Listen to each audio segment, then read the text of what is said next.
有没有小伙伴像我这样子，一直以为蜂王浆就是好一点的蜂蜜，所以一直都没有去尝试过？但是它们相差好几倍，甚至10倍以上的价格，我觉得有必要带大家去探索了解一下。因为我们这边满山不值钱的荔枝树又开花了，看看蜂蜜跟蜂王浆它们究竟有多大的差别。每年这个时候就有很多追花夺蜜的养蜂人来我们这边放蜂。大家还记得我们去年拍过一期蜂巢蜜的视频吗？就是在我们这里拍。对，我们的老板他又回来了。去年我跟人家说你1斤蜂蜜卖15块钱，大家都不相信。我们今年1斤还卖多少钱？还是15块钱。当然，这个价钱是只能到我们这边来买才有。这是什么蜂啊？益蜂，意大利蜂。哦，来，给大家看一下蜂王。这个就是蜂王。这个就是蜂王，那个屁股长一点，稍微大一半哦。它那个这产子，你看。他每天就是负责产卵。还检查，如果没产到的地方，它就找这过一下就知道了。他现在还在检查，还在找。还在找。你看这些蜜蜂都给它让路，你看。哦，来，它也产一颗进去。它这个蜜蜂单位，它产累了就有喂给它吃。哦，就喂蜂王浆给它吃。还有专门伺候它的蜜蜂。每天的工作就是产卵交配。那它这样也不会飞了哦，只会爬。我那个气孔还剪了一点。哦，你把它剪掉了。哇，这个都可以吃啊。可以吃，是吧？是不是？这蜂巢蜜啊，看了都非常有食欲啊。好漂亮。那边下口。这应该是没做几天的吧？有4、5天了。有4、5天了。哦，那是蛮新鲜的。试一下这个蜂巢蜜啊。山寨的蜂巢蜜。哇，好吃！它这个蜂蜡咬得好爽。这个我连山辣都可以吞下去的。还痛啊？这个可以吃的。不太多，这一块要吃好几天才能吃多。超过了一个人一次不能超过2两，超过了2两就腻。哦，对。去年那个时候呢，我只敢拿起来，但是不敢抖风。今年我想来挑战一下，这不会蛰人哦。这采蜜的时候不蛰。如果我抖成功了，大家一定会给我点个赞。哇，你看这起码有多少只啊？这是2000左右吧。2000多只啊！先生用力哦。放矮一点。一股阴劲。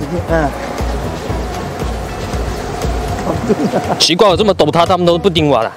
好嘞，可以了。边倒的这干净就差不多了。先扫一下。扫前面。可以。这个都慢慢的。这些都是蜜啊。蜜。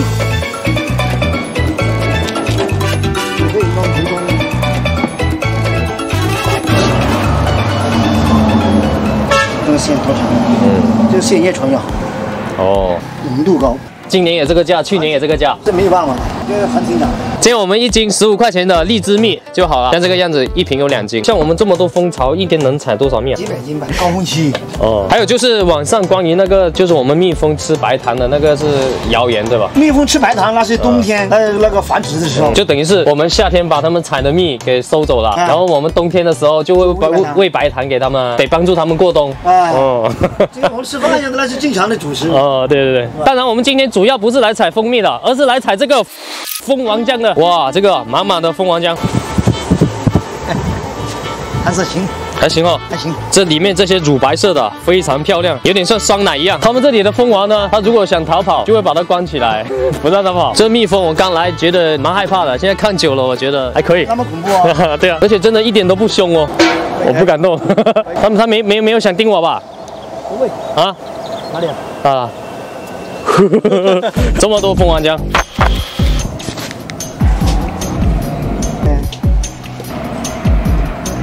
那虫子都是活的吗？活的。如果你不夹出来的话，出蜂王了。我们培养蜂王的话，也是这样子去培养。也是这样。我年纪大了，眼睛有点不好使。它这蜂王浆就是这样，乳白色的半液体状。这是老板采好1整瓶的，这个是荔枝蜜的蜂王浆，还有这个是荔枝蜜。总体上它们2个的差别还是很大的。可以说我们的蜂蜜就是蜜蜂的采集物，就是说它去采集那些花朵啊出来的蜜，还有那些花粉什么的。而我们的蜂王浆就是蜜蜂的分泌物，当然它是口腔分泌出来的，不是拉出来的。是那个屎啊。之所以它叫蜂王浆，那是因为它是蜂王一辈子吃的东西。然后我们的普通蜜蜂呢，那些工蜂啊，那些雄蜂蜂那些喂个5、6天的蜂王浆，长大了它就一直吃这些便宜的蜂蜜了。所以蜂王跟普通的蜜蜂它本身是没有差别的，就是一直吃蜂王浆的蜜蜂呢，它就可以成为蜂王。雄蜂一样也可以，就它成为蜂王后，其他雄蜂一样会找它交配，然后这个蜂群就绝后了。但是这些都不是最主要的，最主要的是我们的普通蜜蜂，它只有20多天到4、5个月的寿命，但是一直喝蜂王浆的蜂王呢，它可以活5到8年，所以这就是蜂王浆它要贵那么多的主要原因了。它的营养价值比蜂蜜那高的不是一般的多，说不定它对我们人体也一样有延年益寿的功效。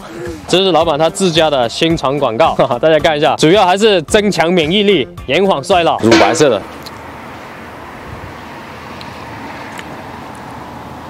哎呦，痛苦面具，又酸又腥又辣，好难吃啊！它本身就是这样，是吧？有点那种刺舌头的那种辣，辛辣，特别辛辣。不过吃完后嘴巴有点干干的，还是挺过瘾的。嘿，就是，就是有点呛。不过还是蜂蜜好吃。老板从这里取出来的虫子拿来炒蛋吃，加油，高蛋白。哇，好香哦！香不香？哇，真的好香啊！好吃。比蜂王浆好吃太多了。那像我们这样一瓶1斤卖多少钱？这个150块钱一斤。哦，那相差10倍哦。因为这个荔枝蜜这个王浆啊，它产量低。那我们的蜜蜂为什么搞这个？它就会吐那个蜂王浆在这个里。不是说蜜蜂是戒毒专家吗？它这个6角形的，标准的，一样大的，它不会有大有小。如果像这么大的，这个就特别大嘛，它就是产雄蜂的，跟蜂王交配的。哎，这个口大的，它就以为呢是那个啥呢？哦，以为是蜂王呢。王台就圆大的，圆大的。哦，它就使劲往里面吐王浆。哦，就诱骗那些小蜜蜂，以为这个是要培养下一代新王的王台。对，就等于是我们是骗来的嘛。骗来。我挑个给你看啊。哦。这里啊，也是虫子啊，它就刚出生没几天了。3天，把这虫子也放到里面去了。你看，又把这个条子就把这个装起来，箱子好，你放2条、3条都可以。哦，有的放4条、5条都可以。它还是看那个箱子蜂的质量，蜂群壮。很不壮强不强壮？然后我们这样一个一个放好我们蜜蜂的幼虫之后呢，它们第3天的时候，那个浆的量是最大的，就可以采了。反反复复的就拿去割韭菜，去骗他们。大家好，我是张明威，我好久不见。哇！这是给爸爸的，这个是给你的，好吗？好。好吃吗？对。我给老板买了5瓶蜂王浆，当然像这种蜂王浆，如果过敏的人他也不能吃，还有小孩他也不能吃。老板说了，如果我把这5瓶自己都吃的话，老婆会受不了。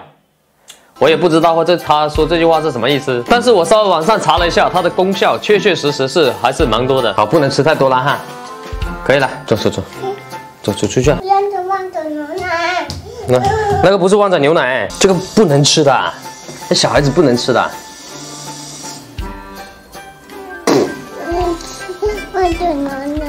这小孩子不能吃的，那你尝一点点好吗？好。不能吃啊，不相信啊。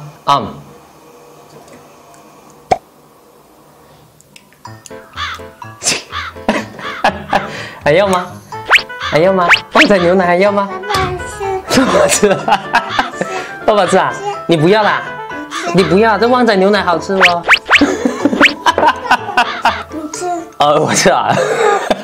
当然，我们的蜂王喝了这些蜂王浆呢，是可以活到4到8年。但是像老板这种专业养蜂人呢，他基本1年就把那个蜂王给淘汰掉了。这样他可以保证他每个蜂箱的蜂群都是最强壮、最多的，这样可以产出更多的蜂王浆还有蜂蜜。而且作为专业养蜂人的他呢，下一个站要去安徽那边采油菜花啦，追花啄蜜，这样1年到头基本绕了大半个中国，搭个简易的帐篷，四海为家。正是因为有老板这种勤劳实在的养蜂人，我国每年才能成为全世界最大的蜂蜜出口国，让全世界好多人都可以买到好喝便宜的蜂蜜。我也是，又可以买到15、1斤的蜂蜜。好，那本期的视频就这里了。如果喜欢的视频呢，也给我点赞关注。